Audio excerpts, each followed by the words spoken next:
नमस्कार। आज हम लोग करेंगे 10वीं कक्षा की कन्यादान कविता। ये जो कविता है ये ऋतुराज जी के द्वारा लिखी गई है। तो बच्चों, सबसे पहले मैं आप लोगों को इनके लेखक जो कवि हैं उनका संक्षिप्त परिचय देना चाहूँगी कि जो ऋतुराज जी हैं इनका जन्म 10 फरवरी 1940 को हुआ था राजस्थान के भरतपुर में। तो वैसे तो ये अंग्रेज़ी में इन्होंने एमए किया और लगभग 40 सालों तक जो है अपना अध्यापन का कार्य जो है पूरा किया। उसके बाद जब ये रिटायर हो गए, सेवानिवृत्त हो गए, तो इन्होंने 3 सालों तक जो है चाइना रेडियो इंटरनेशनल में विदेशी भाषा विशेषज्ञ का पद भी संभाला। और अगर हम इनकी कविताओं की बात करें तो इन्होंने ज़्यादातर सामाजिक शोषण और विडंबनाओं का जो है वो यथार्थ चित्रण किया है। इनकी जो कविताएं हैं उनमें जो समाज में कमज़ोर वर्ग, महिलाओं का जो शोषण किया जाता है उनको इन्होंने बहुत ही बारीकी से उकेरा है और जो पाठक को बहुत प्रभावित करती हैं और अंदर तक झंझोड़ देने की जो है क्षमता रखती हैं।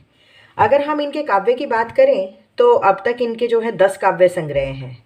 मुख्य हैं मैं अंगिरस, पुल पर पानी, एक मरण धर्मा और अन्य, लीला मुखारबिंद, सूरत नीरत, आशा नाम नदी, कितना थोड़ा वक्त, अबेकस, प्रबोध, चंद्रोदय एवं चुनी हुई कविताएं जो हैं इनकी प्रकाशित हो चुकी हैं। इसके बाद इन्होंने अगर इनके सम्मान की बात करें तो इन्हें पहल सम्मान, बिहारी सम्मान, परिमल सम्मान, मीरा पुरस्कार, सोमदत्त सम्मान, सुब्रमण्यम भारती हिंदी सेवी सम्मान आदि से विभूषित किया जा चुका है।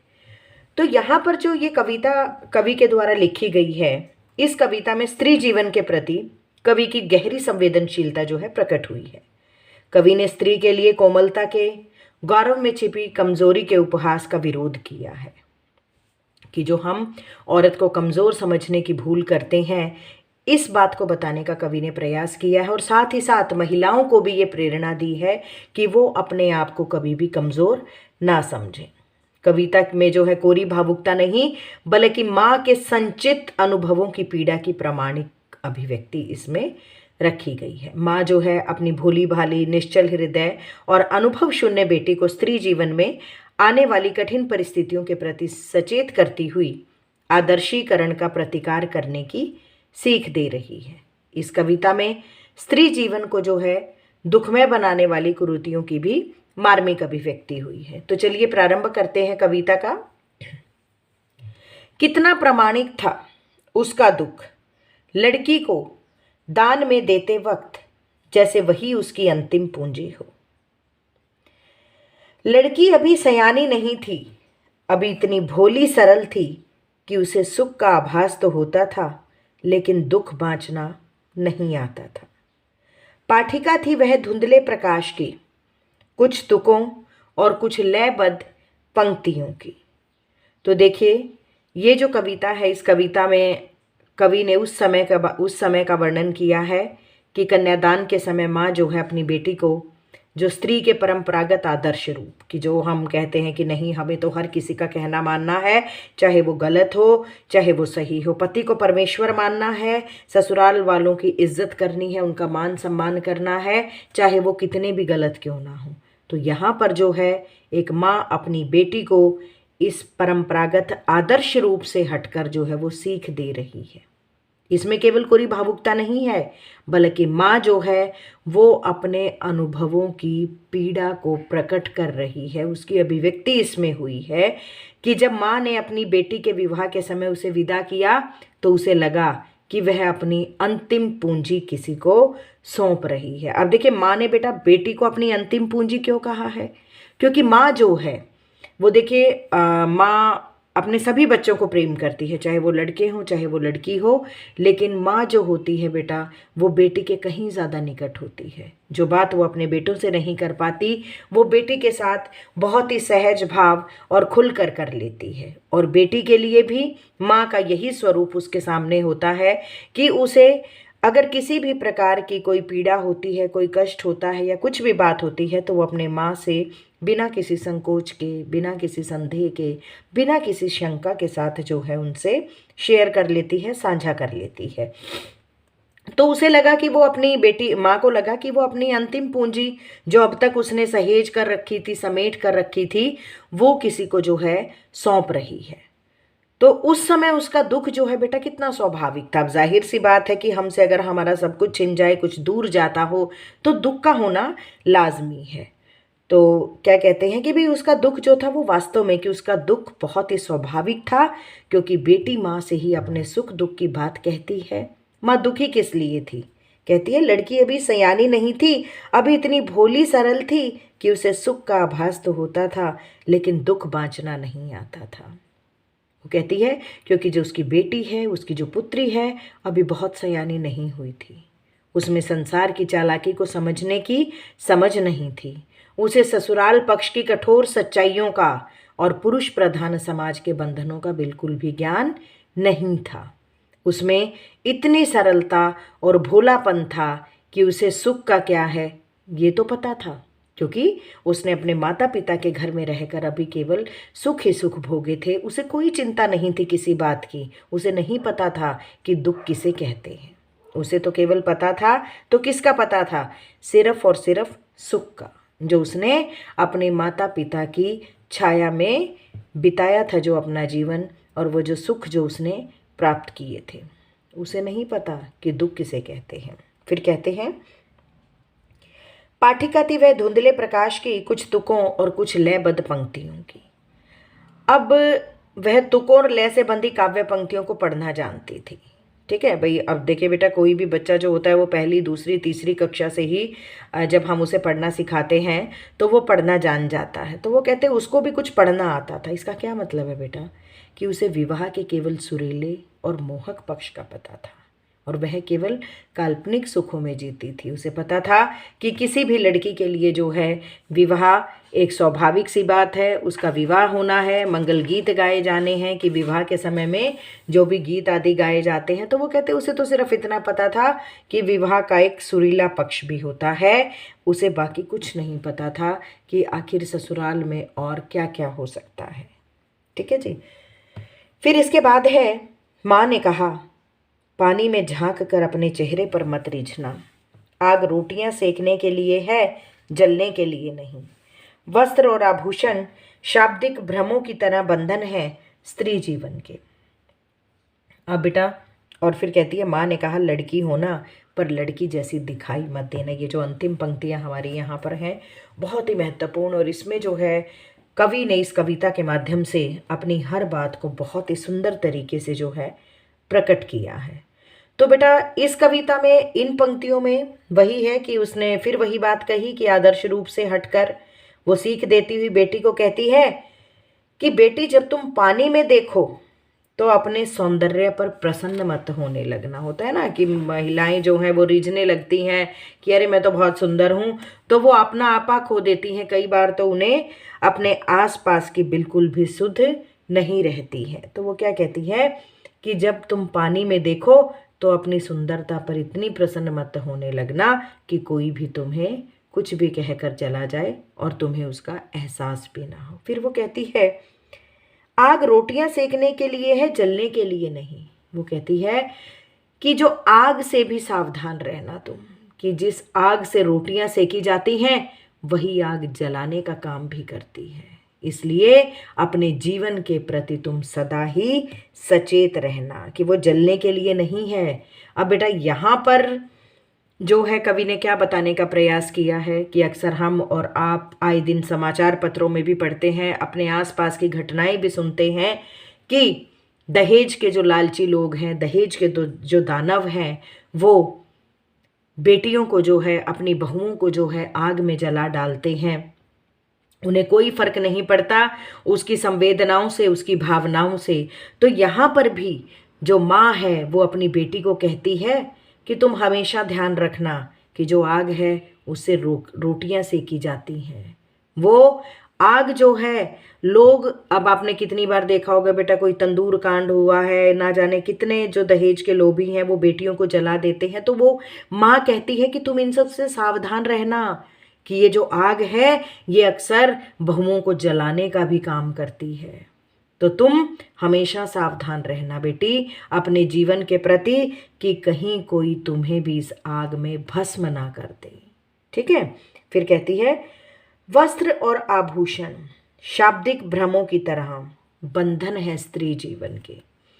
अब यहाँ पर वो क्या कहती है बेटा, कहती है इतना ही नहीं, वो अपनी बेटी को आभूषणों के प्रति भी कहती है कि औरत की कमजोरी क्या होते हैं भाई, स्त्री मोह की कमजोरी की सच्चाई का ज्ञान कराती है बेटा। वो कहती है कि तुम वस्त्रों और आभूषणों के मोह में मत फंसना, मत पड़ना। क्यों बेटा?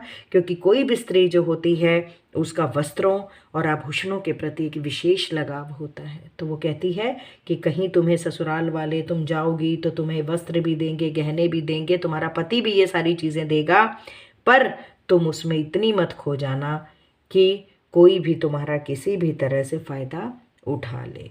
तो उसने यहाँ पर इसीलिए वस्त्रों और आभूषणों को स्त्री जीवन के बंधन कहा है कि ये तो बस एक भ्रम है, तो तुम इस भ्रम के जाल में फंसकर अपने जीवन को ना गंवा देना। ठीक है। तो वो क्या कहती है बेटा कि भाई वो स्नेह का आभास दिलाती है अपनी बेटी को। वो कहती है कि भाई ठीक है कि ये तो जैसे दूसरे लोग हमारी प्रशंसा करते हैं ना, तो ठीक उसी प्रकार ये जो बंधन है वस्त्र और गहनों के, ये तुम्हें भी जकड़ लेंगे। कहती है कि जब तुम ससुराल में रहो, ये कहती है माँ ने कहा लड़की होना पर लड़की जैसी दिखाई मत देना। माँ ने कहा कि ससुराल में रहकर तुम लड़की की तरह मर्यादा भरा आचरण करना, उसका पालन करना, सबका मान सम्मान करना, लेकिन एक सामान्य और कमज़ोर लड़की की तरह किसी के अत्याचार को सहकर दुर्बल मत बनना। मान सम्मान करना, कहना मानना, छोटे बड़ों का आदर करना, लेकिन इतनी भी कमज़ोर मत बन जाना कि वो तुम्हारे ऊपर किसी भी तरीके का अत्याचार करें और तुम्हें बिल्कुल ही दुर्बल बना डालें। कुल मिलाकर यहाँ पर वो क्या कहने का प्रयास करती है बेटा कि तुम हमेशा अपने प्रति होने वाले अत्याचार या शोषण का जो है साहसपूर्वक विरोध करना, ताकि लड़की को कभी कमज़ोर ना समझा जा सके। माँ ने अपनी लड़की को सलाह दी कि तुम मन से लड़की की तरह भोली और सरल निश्चल रहना, बिल्कुल रहना जैसी लड़कियां होती हैं, लेकिन जो लोक व्यवहार होता है अर्थात जो समाज में व्यवहार होता है उसमें सावधान रहना, अपनी सरलता को प्रकट न होने देना, वरना लोग तुझे जो है मूर्ख बनाकर तेरा शोषण करेंगे। वो कहते हैं मन से तो तू बिल्कुल लड़की रहना, लेकिन बाहर जो है बिल्कुल भी अपनी उस सरलता, अपनी उस निश्चलता और अपने उस भोलेपन को लोगों के सामने जग जाहिर मत करना, वरना लोग जो है वो हमेशा ही तुम्हें पागल समझेंगे और इसका जो है भरपूर फ़ायदा तुमसे उठाएंगे। तो बेटा कुल मिलाकर यहाँ पर अगर हम इस पूरी कविता के सारांश की बात करें तो कवि के द्वारा जो है बहुत ही बढ़िया बात जो है हम सबके सामने रखी गई है, एक संदेश दिया गया है न केवल महिला समाज को बल्कि पुरुष समाज को भी, कि हमें कभी भी लड़की की कमज़ोरी का फ़ायदा नहीं उठाना चाहिए, कभी भी उसे अबला और भोली ना समझें, बल्कि उसके वो भी जो है लड़कों के समान ही पूरे मान और सम्मान की हकदार है। तो कवि ने बताने का प्रयास किया है कि लड़कियां जो होती हैं वो शालीन होती हैं और अक्सर उनकी शालीनता और कोमलता को ही लोग क्या करते हैं, उनकी कमज़ोरी मान लेते हैं। ठीक है, उन्हें अबला समझते हैं, उन पर अनेक अत्याचार करते हैं। लेकिन यहाँ पर जो है माँ ने समझाया है कि लड़की तो होना बेटी, पर लड़की जैसी मत दिखाई देना, गुणों को रखना अपने पास, सबका सम्मान करना, लेकिन कभी भी किसी का अत्याचार सहन मत करना, क्योंकि बेटा अगर आप अत्याचार सहन करते जाओगे तो सभी लोग जो है दबा कर रखेंगे और हमेशा ही जो है ऐसे लोगों की ऐसे लोगों के शोषण का जो है शिकार आप बनती रहेंगी। ठीक है जी। तो बेटा माँ ने जो है बहुत बढ़िया शिक्षाएं दी हैं अपनी बेटी को कि रूप सौंदर्य पर कभी भी गर्व मत करना, वस्त्र और आभूषण देखकर भ्रमित मत होना। फिर उसने कहा है कि आग का प्रयोग केवल रोटियां सेकने के लिए करना, ना कि जलने के लिए। ठीक है जी, कि कभी अपने को कमज़ोर मत समझना। हाँ, घर गृहस्थी के सामान्य कार्य करना, लेकिन कभी भी किसी प्रकार का अत्याचार सहन मत करना। तो चलिए यहीं पर जो है हम लोग इसकी प्रश्नावली भी कर लेते हैं। आपके विचार से माँ ने ऐसा क्यों कहा कि लड़की होना पर लड़की जैसी मत दिखाई देना? अब बेटा यहाँ पर जो है बताया है कि कवि ने कि लड़कियां जो है वो शालीन होती हैं और अक्सर उनकी शालीनता, अब देखिए इसको इस तरीके से भी पूछा जा सकता है बेटा कि ऋतुराज की कन्यादान कविता के आधार पर बताइए कि आपके विचार से माँ ने ऐसा क्यों कहा होगा, लड़की होना पर लड़की जैसी दिखाई मत देना। तो यहाँ पर जो है इसका क्या अभिप्राय है कि भाई वो शालीन होती हैं लेकिन अक्सर उनकी शालीनता और कोमलता को उनकी कमजोरी मान लिया जाता है, उन्हें अबला समझकर उन पर अनेक अत्याचार किए जाते हैं। तो इसलिए माँ जो है विवाह के उपरांत अपनी बेटी को विदा कर रही है और उसको समझाती है कि लड़की होना पर लड़की जैसी मत दिखाई देना, लड़कियां जैसे कमज़ोर मत दिखना, कि शालीन गुण रखना, सबका मान सम्मान करना, लेकिन कमज़ोर मत दिखाना अपने आप को, किसी के अत्याचार को सहन मत करना, अन्याय हो तो चुप मत रहना वरना सभी तुम्हें दबाकर रखेंगे और हमेशा ही तुम शोषण का जो है शिकार बनती रहोगी। ठीक है जी। अगला है, आग रोटियां सेकने के लिए है, जलने के लिए नहीं। इन पंक्तियों में समाज की किस स्थिति की ओर संकेत किया गया है? ये पहले वाला जो प्रश्न है, तो इन पंक्तियों के माध्यम से, तो बेटा इन पंक्तियों में समाज में स्त्री की उस स्थिति की ओर संकेत किया गया है कि जो दहेज के जो लोभी लोग हैं, दानव रूपी जो मनुष्य हैं, वो स्त्रियों को, वो महिलाओं को अग्नि की भेंट चढ़ा देते हैं और फिर अत्याचारपूर्ण व्यवहार को अपनाकर उसे आग में जलकर, अभी कभी खुद नहीं जलाएंगे तो उसे इतना विवश कर देंगे कि वो आग में जलकर आत्महत्या करने के लिए मजबूर हो जाती है। ठीक है जी। तो इन पंक्तियों के माध्यम से समाज की इस स्थिति की ओर संकेत किया गया है। फिर अगला है, माँ ने बेटी को सचेत करना क्यों ज़रूरी समझा? अब बेटा उसको सचेत तो करना है, इसलिए ज़रूरी समझा क्योंकि अभी वो जो है सयानी नहीं हुई है, क्योंकि उसको अभी दुख की सही पहचान नहीं है। यदि वो सचेत रहेगी तो विपरीत स्थिति आने पर भी उस समस्या का मुकाबला कर सकेगी। न वह अपने जीवन को छोटा समझेगी क्योंकि खुद भी वो आग में नहीं जलेगी और न ही दूसरों को ऐसा करने देगी। तो उसको इसलिए सोचा क्योंकि अभी तो उसे केवल सुख का आभास है। उसने अपने माता पिता के पास रहकर जो है केवल और केवल अभी तक तो जो है सुखों का अनुभव किया है। ठीक है जी। अगला प्रश्न है, पाठिका थी वह धुंधले प्रकाश की, कुछ तुकों और कुछ लयबद्ध पंक्तियों की। अब बेटा यहाँ पर जो है जो प्रश्न हमारे सामने है कि इन पंक्तियों को पढ़कर लड़की की जो छवि आपके सामने उभर कर आ रही है उसे शब्दबद्ध कीजिए। अब बेटा किस तरीके की छवि आती है कि भाई वो धुंधले प्रकाश के, वो कहते हैं ना जिस प्रकार कोई भी पाठिका धीरे धीरे जब हम पढ़ना सीखते हैं तो हम पूरी तरीके से उन लय पंक्तियों का तुक भिड़ाते हैं, तुकबंदी करते हैं, तो ठीक उसी प्रकार वो लड़की भी जो है सरल स्वभाव की प्रतीत होती है। उसे केवल थोड़े से सुखों का एहसास ही हो पाता है और जीवन के यथार्थ और दुखों की उसे ज़रा भी पहचान नहीं है। बस जीवन के सुलझे हुए पहलुओं का उसे पता है, उन रास्तों पर चलना आता है जिस पर कि उसके माँ बाप ने हमेशा ही उसका मार्गदर्शन किया है। वो मधुर कल्पनाओं के लोक में विचरण करती है। अब रूप सौंदर्य का ही उसे अभी तक ज्ञान है, उसे दुनियादारी की पूरी तरीके से समझ नहीं है और वो ससुराल में जो है बहू की चुनौतीपूर्ण जिम्मेदारियों और उसके संघर्षपूर्ण जीवन से भी बिल्कुल अनजान होती है। तो इसलिए यहाँ पर जो कवि ने ये पंक्तियाँ उसके लिए प्रयोग की हैं बिल्कुल ही सटीक है कि पाठिका थी वह धुंधले प्रकाश की, कुछ तुकों और कुछ लयबद्ध पंक्तियों की। ठीक है जी। इसके बाद है, माँ को अपनी बेटी अंतिम पूंजी क्यों लग रही है? देखिए बिल्कुल प्रारंभ में ही आया था हमारी कविता के में भी, या इसे कह भी सकता, आप इस तरीके से भी पूछा जा सकता है कि कन्यादान कविता में बेटी को अंतिम पूंजी क्यों कहा गया है। बेटा ये बहुत ही महत्वपूर्ण प्रश्न है। तो यहाँ पर क्या कहा है कि बेटी का जो लगाव है बेटा वो माँ से सबसे ज़्यादा होता है, वह उसके सबसे निकट और उसके सुख दुख की साथी होती है और माँ भी बेटा अपनी बेटी को पूंजी की तरह सहेज कर पालती पोसती है। तो विवाह के बाद तो बेटी जो है माँ को सौंपनी होती है दूसरे को, तो उसे लगता है कि उसकी ये पूंजी भी जाने वाली है। तो माँ को बेटा अपनी बेटी अंतिम पूंजी इसलिए लग रही है क्योंकि उसके जाने के बाद उसे एहसास होता है कि आखिर कौन उसका सुख दुख पूछेगा और वह अपने मन की बात किससे कहेगी। तो इसलिए लगता है कि आज तो उसकी अंतिम पूंजी भी उसके पास से चली जाएगी। फिर है, माँ ने बेटी को क्या क्या सीख दी? वही बातें जो हमने अभी पहले भी पढ़ी थी कि अपने रूप पर मोहित मत होना, अपने सौंदर्य पर कभी गर्व मत करना, जो वस्त्र और आभूषण तुम्हें मिलेंगे उनके ऊपर उन पे भ्रमित मत होना, उन्हीं में मत खो जाना कि अपना तुम आस पास जो है बिल्कुल भूल जाओ। और ध्यान रखना कि आग केवल रोटियां सेकने के लिए होती है, जलने के लिए नहीं। लड़की होना पर लड़की जैसी दिखाई मत देना, अर्थात कभी भी अपने आप को कमज़ोर मत समझना।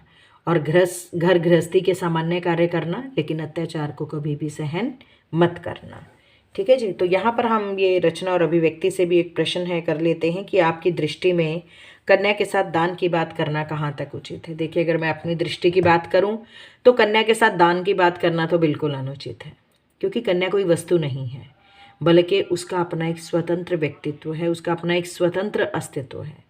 साथ ही विवाह के बाद भी स्त्री का अपने मायके से वैसा ही संबंध रहना चाहिए जैसा पहले था, वे पराई नहीं बननी चाहिए। जब लड़का लड़की एक समान है तो कन्या के साथ ही दान क्यों, वर के साथ क्यों नहीं? तो दोनों जीवन रूपी गाड़ी के समान पहिए हैं, इसलिए कन्या के साथ दान का प्रयोग करना बिल्कुल अनुचित है, जो नहीं किया जाना चाहिए। ठीक है जी। पाठ्येतर सक्रियता में भी बेटा मुझे ये बड़ा महत्वपूर्ण प्रश्न लगता है कि स्त्री को सौंदर्य का प्रतिमान बना दिया जाना ही उसका बंधन बन जाता है। इस विषय पर कक्षा में चर्चा कीजिए। अभी देखिए, स्त्री को सौंदर्य का प्रतिमान बनाकर उसकी प्रशंसा करके उसे अपनी इच्छा अनुसार जो है मानसिकता और विचारों में ढालने की कोशिश की जाती है। पुरुष समुदाय हमेशा ये सोचता है कि जो स्त्री है वो मेरे अनुसार ही काम करे। वास्तव में ये एक सामंतवादी दृष्टिकोण है, जिसमें कि दबा कर रखने वाली जो प्रवृत्ति है वो दिखाई देती है कि उसकी भाई इससे क्या होता है कि स्त्रियों के जो मामले हैं वो केवल और केवल उनके सौंदर्य तक ही उनका जो दृष्टिकोण है वो सीमित रह जाता है। ठीक है, सौंदर्य उन्मुक्त होता है, स्वतंत्र होता है। तो ये तथ्य तो बेटा स्त्रियों के लिए भी उतना ही सही है जितना पुरुषों के लिए, कि स्वतंत्र व्यक्तित्व के अभाव में जो स्त्रियां हैं वो अपने सौंदर्य को बनाए रखने के लिए अपने अस्तित्व को ही भूल जाती हैं, जो कि बिल्कुल गलत है।